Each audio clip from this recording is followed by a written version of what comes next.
El documento blanco deslizó lentamente sobre la mesa de vidrio del restaurante Ébano, en la colonia Polanco. Yo lo vi venir desde la otra orilla. Las letras negras impresas nítidamente sobre el papel.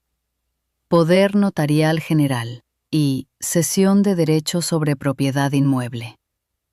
Mi hijo Rodrigo estaba sentado a mi lado, mirando al plato como si el pescado a la sal que no había tocado fuera lo más interesante del universo. Su esposa, Valentina, extendió los dedos manicurados, las uñas rojas como sangre, casi brillantes bajo las luces del restaurante, y posó su mano perfectamente sobre el documento, sonriendo. Era la sonrisa que había perfeccionado en los últimos 3 años.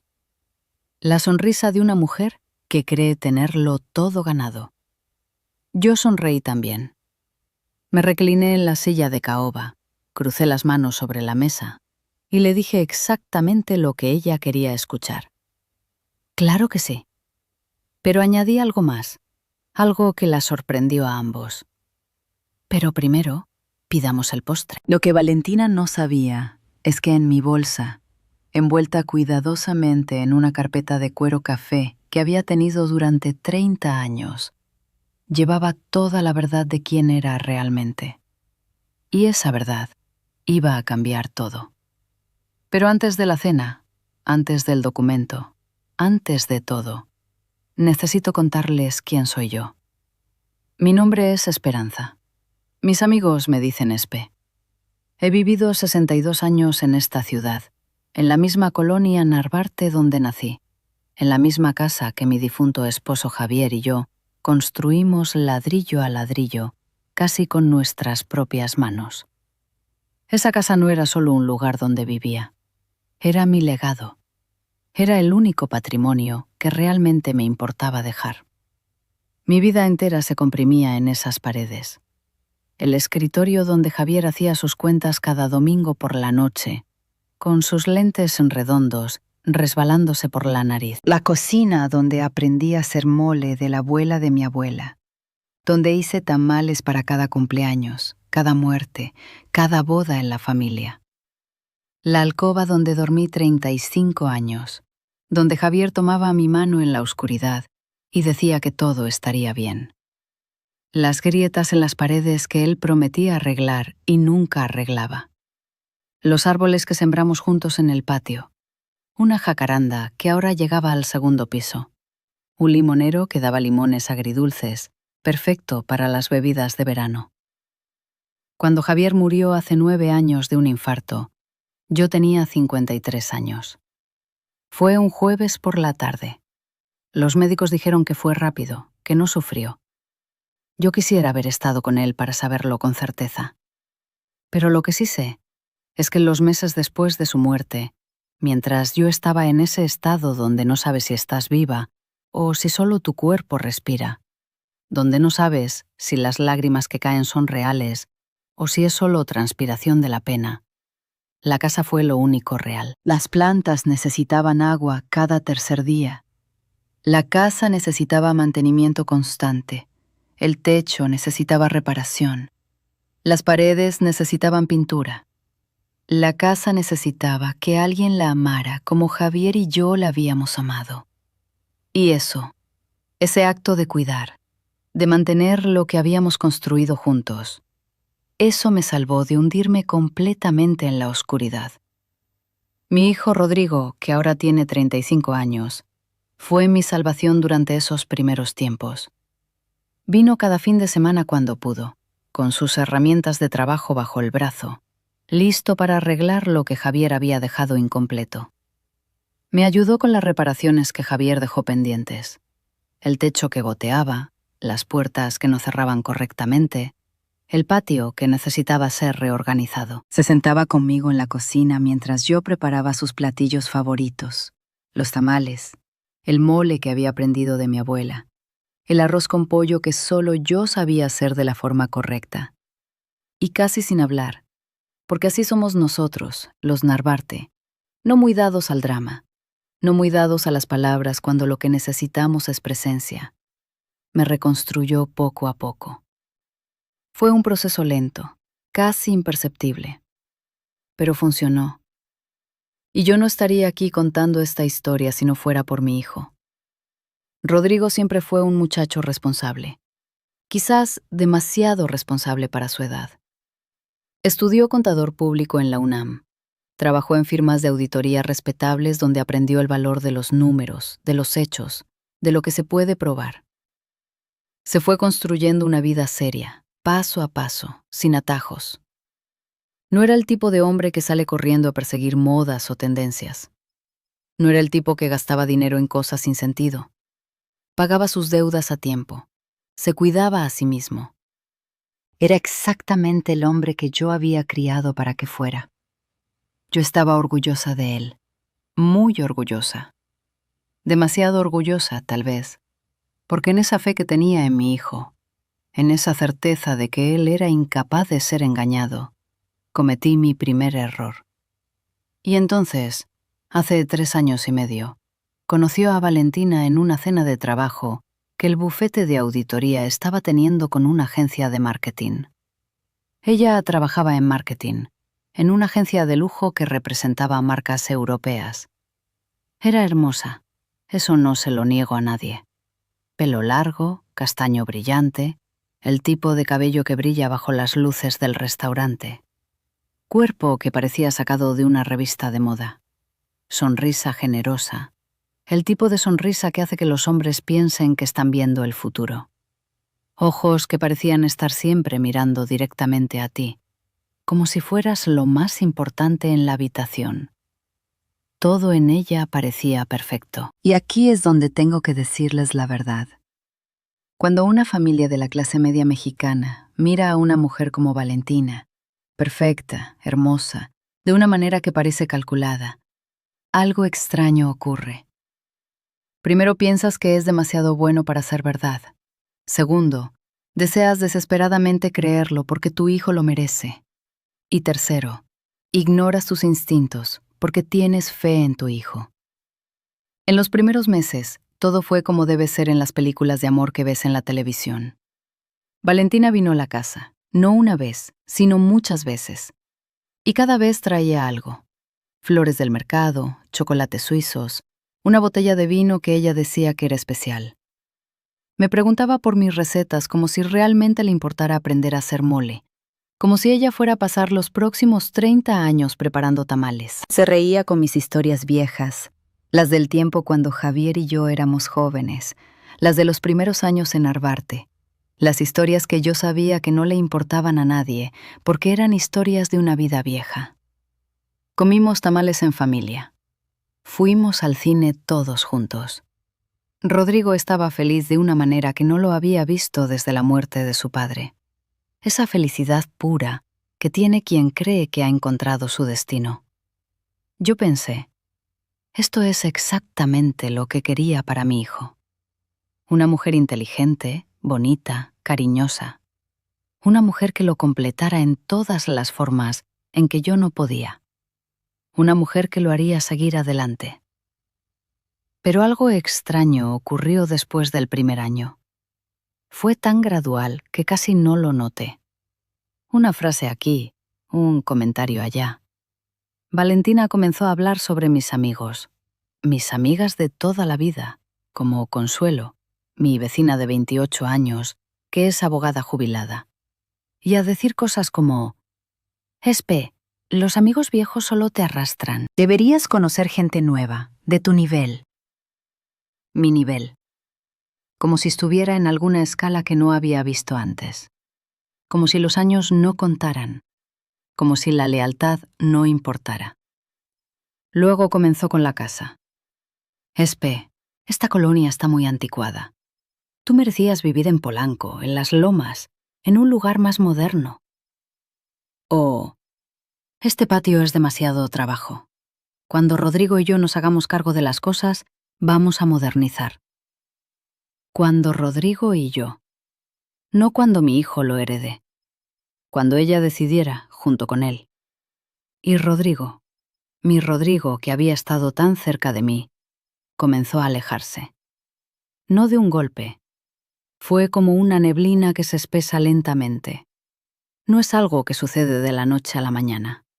Es gradual, casi imperceptible, hasta que un día te das cuenta de que la persona que amabas está envuelta en alguien más, literalmente envuelta, como si Valentina fuera una segunda piel que lo cubría completamente. Las visitas a la casa pasaron de cada fin de semana a una vez por semana, luego a 2 veces al mes, luego a una vez al mes. Sus llamadas, que solía hacerlas cada martes sin falta, como un ritual, como una promesa que había hecho en el silencio, se volvieron esporádicas. Cuando venía, Valentina siempre tenía algo que lo requería. Una cena de negocios que era más importante que su madre envejecida. Una cita con un amigo importante de ella. Un viaje repentino de los que debería acompañarla porque era para la familia. Lo que más me dolió fue cuando canceló mi fiesta de cumpleaños número 60. No la canceló exactamente. Eso habría sido más honesto, más directo. Rodrigo simplemente dijo: «Mamá, ¿te importaría mucho si la movemos al próximo fin de semana? Valentina tiene algo importante con su familia ese día, algo que ella realmente no puede posponer». Y yo lo vi en sus ojos. Realmente creía que lo que ella tenía era importante. Tan importante como su madre, que estaba cumpliendo 60 años. Tan importante como los 35 años que había sido mi hijo. Los 35 años que yo lo había criado, cuidado, protegido. Tan importante como su madre que envejecía sola, en una casa cada vez más silenciosa. Una casa que cada vez tenía más grietas, más paredes que necesitaban reparación, más espacios vacíos donde antes había vida. Hace aproximadamente 5 meses, durante una de esas visitas que cada vez eran más raras, Rodrigo vino con una idea nueva. Nos sentamos en la sala, las mismas sillas de cuero donde Javier y yo habíamos recibido a sus padres, donde habíamos celebrado su graduación. Y Rodrigo, hablando de una forma que no era completamente suya, comenzó a explicarme los beneficios fiscales de donar mi casa y transferir mis ahorros de pensión mientras estaba viva. Mamá, es una estrategia que muchas personas de tu edad consideran. Reduces tu pasivo tributario. Aseguras el patrimonio para futuras generaciones. Honestamente, deberíamos haberlo hablado hace años. Yo lo escuché. Dejé que terminara. Y luego le pregunté: ¿a quién voy a donarle la casa, Rodrigo? ¿A ti? Porque tú y yo sabemos que eres el único beneficiario de cualquier donación que yo haga. No respondió de inmediato. Se quedó mirando los mosaicos de terracota del piso. Había algo en su silencio que me dijo que él ya sabía la respuesta, que alguien ya se la había dado. Bueno, técnicamente la donación sería a través de estructuras legales que beneficien tanto a ti como a Valentina y a mí.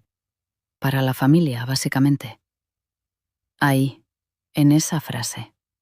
La familia. Como si Valentina fuera ahora el centro de la familia. Como si yo fuera una periferia envejecida que necesitaba ser reorganizada para la conveniencia de otros. No discutimos ese día. No grité. No lloré. Hice lo que siempre hago cuando algo duele demasiado para procesarlo inmediatamente. Sonreí, ofrecí café, cambié de tema, y cuando Rodrigo se fue, más temprano que de costumbre porque Valentina lo necesitaba, me senté en la oscuridad de mi alcoba y simplemente respiré. Esa noche, cuando volví a casa sola, porque así era ahora, casi siempre sola, mi cuerpo comenzó a traicionarme de formas que había estado ignorando, formas que había estado negando porque una viuda que está sola y enferma es una viuda que expresa fácil. Dolor en el pecho, no agudo, no el tipo de dolor que te hace correr al hospital, solo una presencia constante, como un puño cerrado alrededor de mi corazón, apretando lentamente cada vez que pensaba en lo que estaba sucediendo.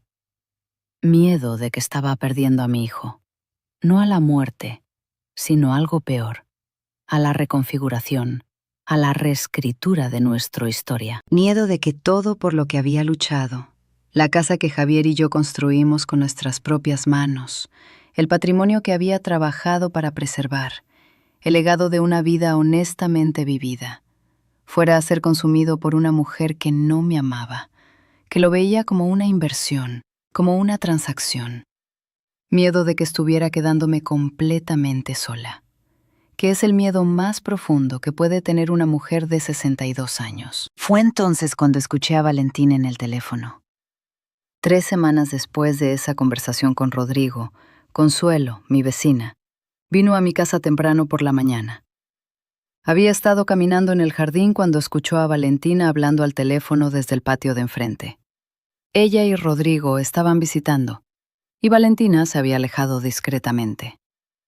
Consuelo, que tiene 81 años, pero los oídos de una mujer 30 años más joven, claramente escuchó esta conversación. No puedo presionar más fuerte. Es complicado. Ella es viuda, está sola. Pero tiene la propiedad aquí en Narvarte que debe valer casi 3 millones. Y luego están sus ahorros. Según lo que Rodrigo me dijo, alrededor de 700.000 en fondos de retiro. Sí, lo sé, es mucho dinero. Pero tenemos que hacerlo lentamente, con los papeles correctos. Consuelo, que además de abogada jubilada es una mujer de coraje, entró directamente a mi cocina y me lo dijo sin filtro. Espe, esa muchacha y sus papás, porque estoy bastante segura de que también están involucrados, están planeando quitarte todo. A mis 62 años, con el corazón ya débil por el estrés, recibí la confirmación de lo que mi instinto ya sabía. Y algo cambió en mí. No fue rabia. La rabia habría sido más fácil. Fue algo más frío. Fue una claridad perfecta. Yo no iba a permitir que eso sucediera. Y no iba a ser una escena. Iba a ser algo mucho peor para Valentina. Iba a estar preparada. 2 días después, Consuelo me puso en contacto con el licenciado Alberto Fuentes, un abogado que se especializa en derecho penal y fraude financiero. Antes de que me dijera nada, el licenciado Fuentes me pidió que le contara la historia completa, desde el principio. No omití nada. Le hablé de Rodrigo, de cómo cambió. Le hablé de Valentina, de las invitaciones a donar, de la frase sobre estructuras legales. Le hablé del dolor en el pecho que sentía cada vez que pensaba en perder a mi hijo. El licenciado me escuchó en silencio. Luego dijo algo que me cambió todo. Doña Esperanza, voy a investigar. Pero primero, necesito que me autorice para revisar su historial crediticio. Sospecho que va a haber más aquí de lo que ustedes ya saben. Lo que encontró fueron 5 líneas de fraude. Una tarjeta de crédito abierta a mi nombre exacto, Esperanza Marcela Narvarte García, hace 4 meses. Los cargos incluían compras de lujo en tiendas de Polanco, pagos de hotel en la CDMX, incluso dinero enviado a una cuenta en Guadalajara. Aproximadamente 215,000 pesos cargados a mi nombre. A mí, quien durante toda mi vida adulta pagué cada deuda el día que vencía, quien nunca tuvo un centavo de deuda, quien crié a un hijo enseñándole el valor de la integridad. Cuando vi los números en el documento que el licenciado Fuentes me mostró, algo dentro de mí se rompió y se reconstituyó simultáneamente. Esa no era incompetencia, no era un error administrativo. Eso era un delito calculado. ¿Quién abrió la cuenta?, pregunté. Formalmente, dijo el licenciado. Es difícil probarlo sin más investigación, pero los registros bancarios muestran que la aplicación se completó en línea desde una dirección IP correspondiente a la casa donde viven ella y su esposo. Rodrigo, mi hijo, su casa. Luego el licenciado Fuentes mostró más. Había investigado un poco más allá. Valentina y su familia, sus padres, un tío, un hermano, toda una red de personas que aparentemente estaban involucradas en un esquema más grande. Varias mujeres mayores de edad avanzada tenían demandas presentadas contra ellas por familiares que sospechaban que sus decisiones financieras no eran voluntarias. Una mujer en Polanco, viuda también, había transferido su casa hace 2 años y ahora vivía con su hija mientras que Valentina y su familia tenían acceso a una propiedad valuada en 2 millones de pesos. Doña Esperanza, esto no es nuevo para ellos. Esto es un patrón. Usted no es la primera. Ese conocimiento fue casi más duro que la traición misma. Pero el licenciado Fuentes no terminó ahí. Me dijo que investigaría más, que necesitaba recopilar documentos, que posiblemente necesitaría contratar a un investigador privado. Me preguntó si tenía autorización para proceder. Yo dije que sí, y luego le hice una pregunta que había estado ardiendo en mi pecho desde el momento en que supe sobre el fraude. Licenciado, ¿hay forma de que yo maneje esto sin que Rodrigo sea procesado legalmente? No quiero destruir a mi hijo. Solo necesito que vea la verdad. El licenciado Fuentes se quitó los lentes, se frotó los ojos y después de un momento largo respondió. Doña, eso depende de qué tan involucrado esté su hijo en los actos fraudulentos en sí. Si fue manipulado, si no sabía, entonces hay caminos. Pero primero necesitamos saber la verdad, toda la verdad. Eso era lo que yo necesitaba escuchar. En las siguientes 6 semanas, mientras Valentina continuaba preparando lo que pensaba era su trampa perfecta, yo estaba ocupada preparando la mía. El licenciado Fuentes contrató a un investigador privado que reveló detalles que confirmaron toda la situación. Valentina, resulta ser, no tenía trabajo real en esa agencia de marketing. Había sido despedida hace 15 meses por conducta inapropiada. Su familia estaba enfrentando problemas de deuda severos. Sus padres estaban en riesgo de perder su casa en Noyoacán por hipotecas sin pagar. El novio, el hombre con el que estaba siendo vista en hoteles, porque sí, había un novio, era un contador que había sido acusado de malversación de fondos en un bufete de la colonia Cuauhtémoc. Valentina no estaba enamorada de Rodrigo. Mi hijo era el vehículo, la casa era el destino, y yo era la presa. Cuando el licenciado Fuentes me mostró las fotos, Valentina en un hotel, sus manos entrelazadas con otro hombre, una foto donde su cara mostraba una expresión de verdadera alegría, algo que nunca había mostrado frente a mi hijo.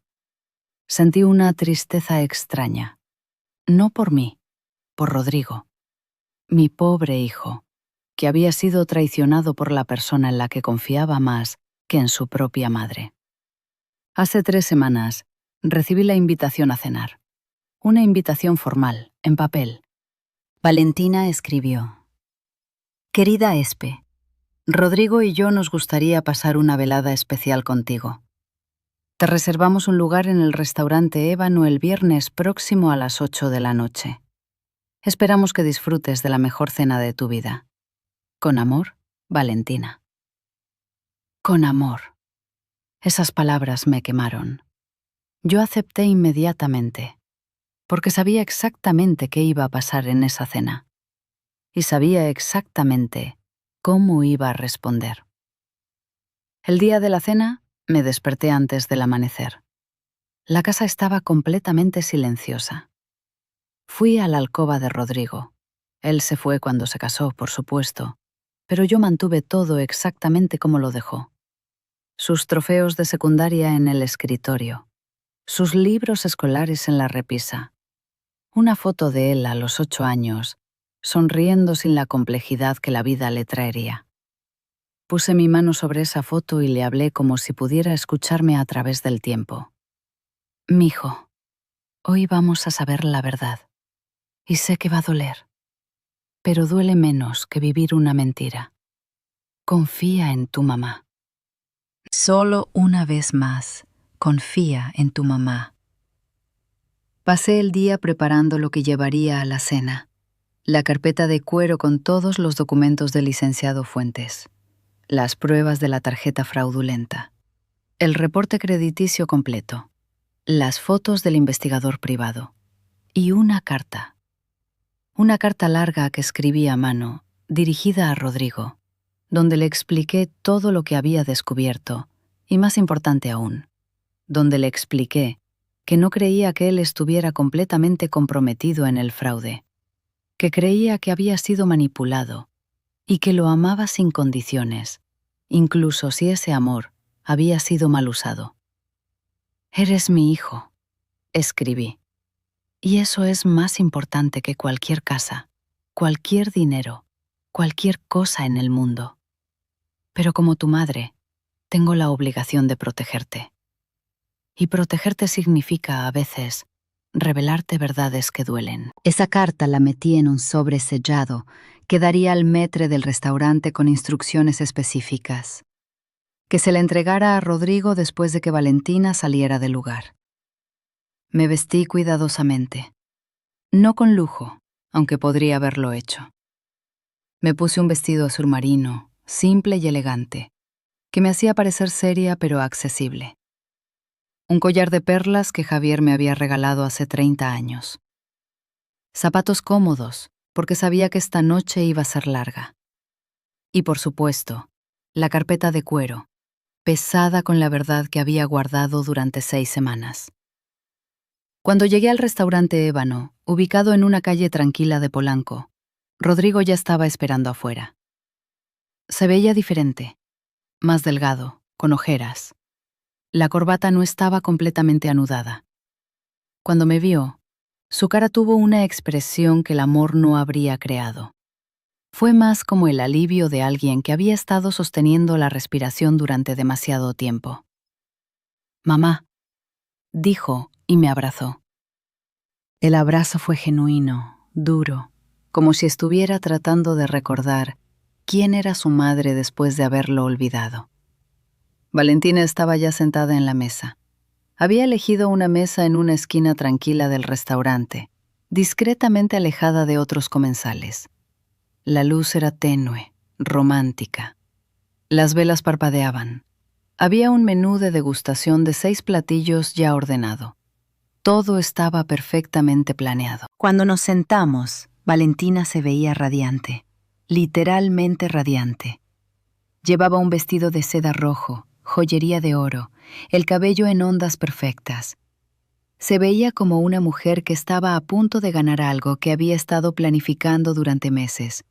Y en realidad, así era, pero no de la forma que ella pensaba. «Espe, te ves hermosa hoy», dijo Valentina, alcanzando mi mano sobre la mesa. Yo dejé que lo hiciera. Sonreí. «Rodrigo está tan feliz de que estés aquí». Rodrigo ordenó vino. Comimos el primer platillo, ceviche, excelente, fresco, con el toque exacto de limón. El segundo platillo, una crema de elote que era casi demasiado dulce. El tercero, pescado a la sal, el pescado que Rodrigo no había tocado en la apertura de nuestra historia. A través de todo esto, Valentina parloteaba sobre su familia que planeaba para nosotros, sobre cómo iba a modernizar mi vida, cómo iba a ayudarme a disfrutar mis años dorados sin la carga de mantener una casa vieja. Sus palabras eran como miel, dulces y venenosas. «Espe, cariño», dijo en algún punto, tocando mi brazo con esa mano que había aprendido a acariciar a otros hombres en habitaciones de hotel. «Esto que vamos a hacer juntos, como familia, va a ser lo mejor para todos nosotros, especialmente para ti. Podrías viajar, podrías descansar. No tendrías que preocuparte por nada». Yo la miré directamente. «¿Viajar a dónde?», pregunté. «Bueno, a donde quieras. Europa, Centroamérica, donde sea». «¿Pero con qué dinero viajaría Valentina? Si dono mi casa y mis ahorros, no tendría dinero para viajar». Hubo un momento de vacilación. Rodrigo se movió incómodamente en su silla. Valentina sonrió, pero fue una sonrisa cortada. «Bueno, Rodrigo y yo nos ocuparíamos de eso. Eres parte de la familia». «Sí, parte de la familia, no la matriarca, no la mujer que construyó todo. Una parte». El cuarto platillo llegó. Pato a la naranja, jugoso, aromático. Un platillo que en otra circunstancia hubiera sido un deleite. Valentina miró a Rodrigo de una manera que solo yo pude ver. Una mirada que decía: es hora de hacer esto. Es hora de recolectar lo que hemos sembrado. Es hora de sellar el destino de esta vieja mujer que se está quedando en el camino. Rodrigo metió la mano debajo de la mesa y sacó una carpeta. No la carpeta de cuero que yo había traído, que descansaba silenciosamente en mis pies bajo la mesa. Una carpeta roja de plástico. Nuevo material de oficina. Rodrigo la puso sobre su regazo, pero Valentina la tomó y con un movimiento fluido que había practicado sin duda, la deslizó sobre la mesa blanca hacia mí. «Espe», dijo, su voz ahora diferente, más controlada, más profesional, como un abogado presentando un caso. «Hemos traído los documentos que Rodrigo y yo discutimos hace algunos meses. Son para tu beneficio, realmente, para tu paz mental. El poder notarial es solo una precaución, por si algo me pasa. Y la cesión de propiedad es un proceso fiscal simple que el contador de Rodrigo recomendó». El documento blanco estaba frente a mí. Yo podía ver la firma del notario en el fondo de la página. Todo parecía legítimo, profesional, completamente falso. Yo sonreí. Una sonrisa que habría hecho orgullosa a mi madre, que fue una actriz aficionada en sus días. «Claro que sí», dije. «Pero primero, pidamos el postre». Hubo un silencio de quizás 2 segundos. Pero en esos 2 segundos, algo cambió en la energía de la mesa. Valentina parpadeó. Rodrigo se tensó. «¿El postre?», preguntó Valentina, como si no entendiera la palabra. «Sí», dije calmadamente, «porque voy a necesitar un momento para revisar estos documentos. Y mientras los reviso, podemos disfrutar algo dulce».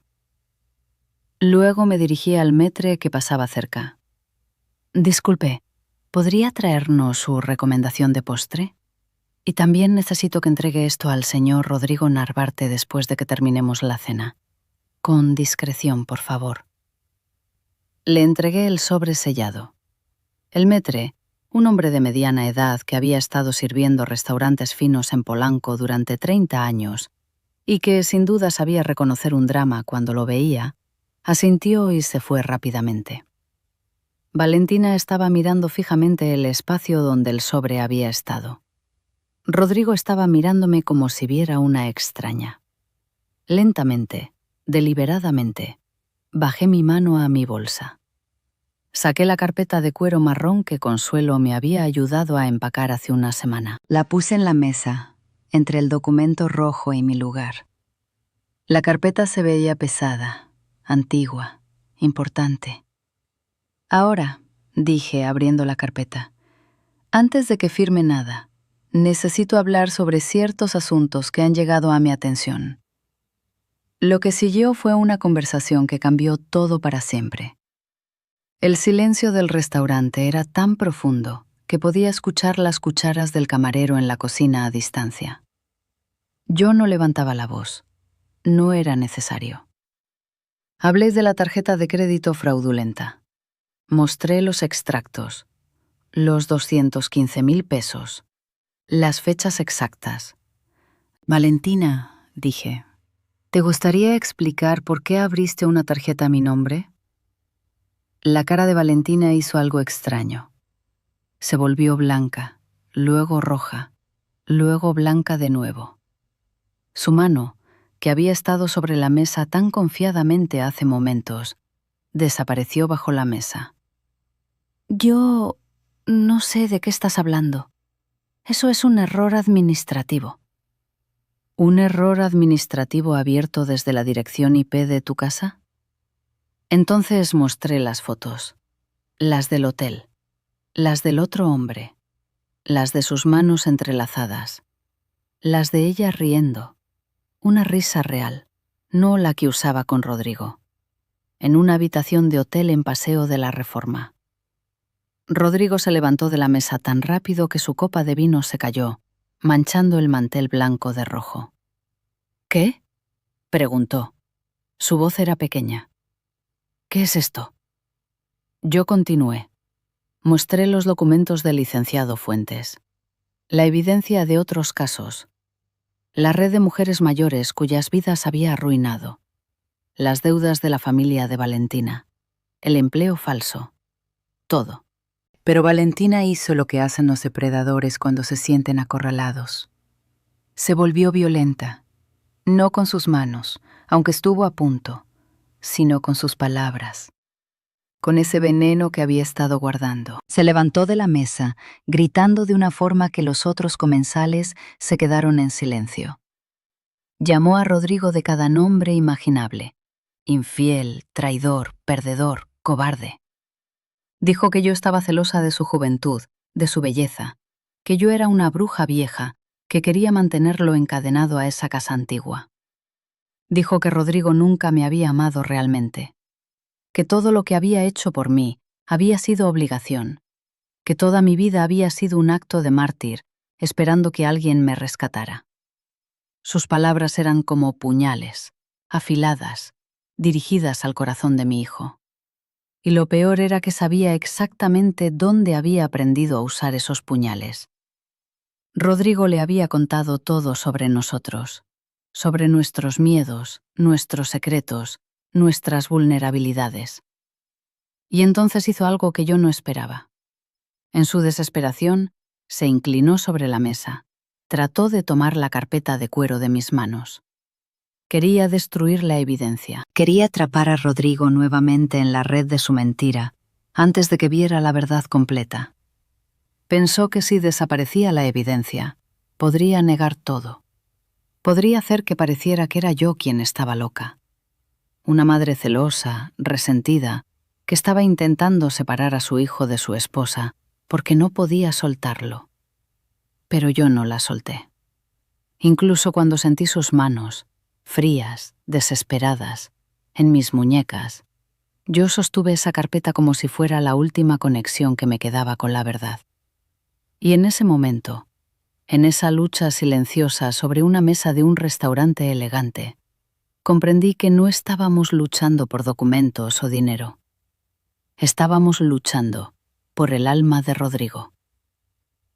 El restaurante había quedado completamente en silencio. Los otros comensales estaban mirando. Los camareros estaban congelados. Rodrigo estaba en el medio, como una estatua, mirando a la mujer con la que se había casado, como si nunca la hubiera visto antes. «Security», dijo el maître suavemente en su radio. Y en cuestión de minutos, 2 hombres grandes estaban ayudando a una Valentina que gritaba a salir del restaurante. Lo último que escuché mientras la sacaban fue su voz, cruda y sin filtro. «Lo perderás de todas formas. Verás, Rodrigo nunca va a querer verte de nuevo. Le diré que fuiste tú quien abrió la tarjeta». Luego se fue. El restaurante exhaló un respiro colectivo. Rodrigo y yo estábamos solos en la mesa. Su vino había manchado todo. El postre nunca llegó. Los otros comensales discretamente volvieron a sus conversaciones. Y mi hijo me miraba con unos ojos que no reconocía.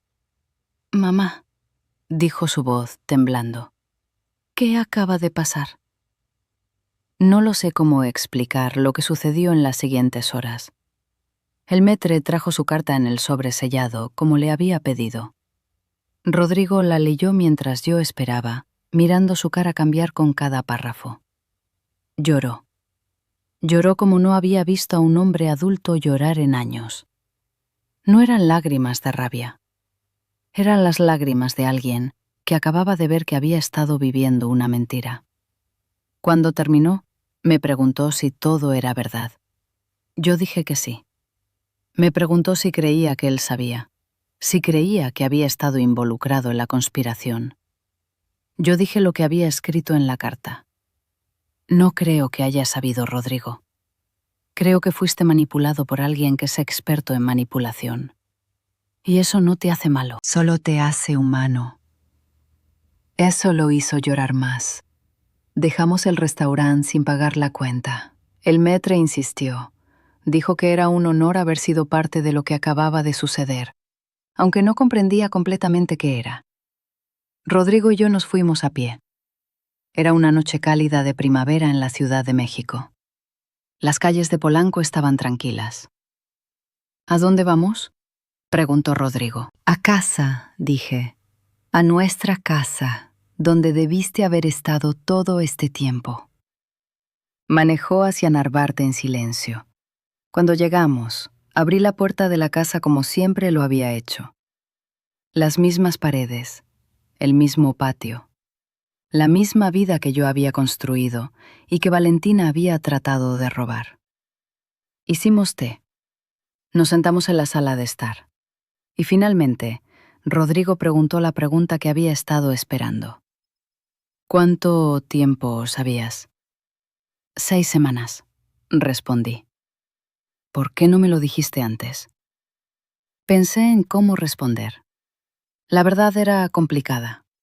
La verdad era que quería proteger a mi hijo, que quería darle la oportunidad de ver la realidad por sí mismo, que creía que si lo hubiera dicho de otra forma, habría encontrado una manera de negarlo, de racionalizar, de defender a Valentina, porque ese es lo que hacemos los humanos cuando hemos invertido nuestras emociones en alguien. Porque, dije finalmente, a veces la verdad es más poderosa cuando la descubres por ti mismo, en tus propios términos, sin que alguien te la imponga como un castigo.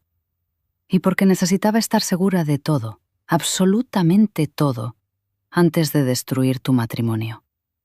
Si me hubiera equivocado, si hubiera actuado sin estar segura, habría sido yo quien te hubiera perdido, no Valentina. Tú a mí. Rodrigo no respondió durante mucho tiempo.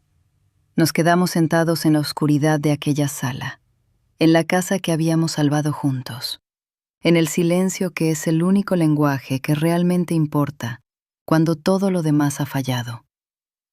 Luego dijo algo que me rompió el corazón en pequeños pedazos y lo reconstruyó simultáneamente, transformándolo en algo nuevo, algo más fuerte. No fue mi matrimonio el que fue destruido hoy, mamá. Ese matrimonio nunca existió realmente. Fue una ilusión, un espejo que alguien muy inteligente sostuvo frente a mí durante 3 años. Y estoy agradecido, profundamente agradecido, de que la hayas destruido. Porque mientras vivía esa ilusión, estaba perdiendo la realidad. Estaba perdiéndote a ti. Lo abracé. Mi hijo, que había estado alejado de mí, que casi pierdo, que estuvo a punto de entregarme a un depredador. Lo abracé en la casa que habíamos salvado juntos. Las consecuencias legales de todo esto se desarrollaron lentamente en los meses siguientes. Valentina fue acusada formalmente de fraude de identidad, malversación de fondos y conspiración. Su familia enfrenta sus propias acusaciones. El contador con el que estaba, su verdadero amor, resultó estar involucrado en el esquema también. Las otras mujeres mayores cuyos casos se conectaban con el suyo comenzaron a presentar demandas. Yo testifiqué. El licenciado Fuentes trabajó conmigo. Todo fue registrado, documentado, presentado ante la corte. No fue fácil. Mirar a Valentina en el juzgado, ver la cara de Rodrigo cuando finalmente comprendió la profundidad de su engaño, enfrentarme a la realidad de que casi pierdo todo. Eso fue la parte más difícil. Pero Rodrigo y yo sobrevivimos. Más que sobrevivir. Comenzamos a sanar. En los últimos meses, Rodrigo ha estado viniendo más seguido. Primero 1 vez a la semana, luego 2 veces. Ahora viene casi cada fin de semana, como hacía años atrás, antes de Valentina. Trae comida, ayuda en la casa y se sienta conmigo en el patio bajo la jacaranda que Javier y yo plantamos hace 30 años. A veces hablamos de lo que pasó. Usualmente solo hablamos de cosas ordinarias, de su trabajo, de mis amigas, de las películas que hemos visto. Consuelo, mi vecina de 28 años, volvió a venir al café cada martes. Nunca dijo "te lo advertí", aunque tenía todo el derecho. Solo sonrió y apretó mi mano. Mi casa, la casa que había construido con Javier, que Valentina había tratado de robar, que casi pierdo, sigue siendo mía. Los árboles siguen creciendo. Las paredes siguen guardando mis recuerdos. Y ahora, nuevamente, siento que este es un lugar donde mi hijo puede regresar. He pensado mucho sobre lo que aprendí de todo esto, y he aprendido mucho. He pensado en cómo el amor puede ser usado como una arma, cuando se sostiene en las manos equivocadas. He pensado en cómo nuestra vulnerabilidad, cuando hemos perdido a alguien que amamos profundamente, cuando estamos buscando desesperadamente llenar ese vacío, puede hacernos presa fácil de aquellos que buscan explotar nuestro dolor con precisión quirúrgica. He pensado en la importancia de confiar en nuestros instintos. Esos instintos que las abuelas tienen, que nos dicen cuando algo no está bien, incluso si no podemos explicarlo racionalmente. He pensado en la importancia de nuestros amigos viejos, los consuelos de nuestras vidas, las personas que nos han conocido durante décadas y que pueden ver a través del engaño. He pensado en las personas que nos conocen de verdad, no la versión que presentamos al mundo. Pero lo más importante que aprendí fue esto, que la verdad, por mucho que duela, es siempre mejor que la mentira. Que proteger a nuestros hijos a veces significa mostrarles cosas que preferiríamos que nunca vieran. Y que la integridad, vivir de manera honesta, siendo verdadero, es el único patrimonio que realmente importa dejar. Yo no voy a donar mi casa. No voy a transferir mis ahorros a través de estructuras legales falsas. Mi patrimonio, la casa en Narvarte, los árboles que Javier y yo plantamos, los recuerdos de una vida bien vivida, se quedará conmigo mientras yo esté aquí. Y cuando ya no esté, será de Rodrigo, porque él es mi hijo, porque lo amo, porque confío en él. Pero más importante aún, porque ahora sé que él me ama también. No como una inversión, no como un medio para un fin. Simplemente me ama, como su madre, y yo lo amo como mi hijo. La vida cambió el día en que Valentina intentó robarme con una cena en un restaurante caro. Pero no cambió de la manera que ella esperaba. Cambió porque decidí que la verdad importaba más que la comodidad. Decidí que mi hijo merecía saber quién realmente era la persona con la que se había casado. Decidí que mi casa, mi vida, mi integridad eran mías para proteger. Y decidí, en esa mesa de un restaurante elegante en Polanco, mientras el documento blanco esperaba mi firma, que sonreiría, pediría el postre y mostraría la verdad. A veces, la mejor venganza no es la venganza en absoluto. A veces, es simplemente la verdad, servida fría y clara, como el postre que pedí esa noche.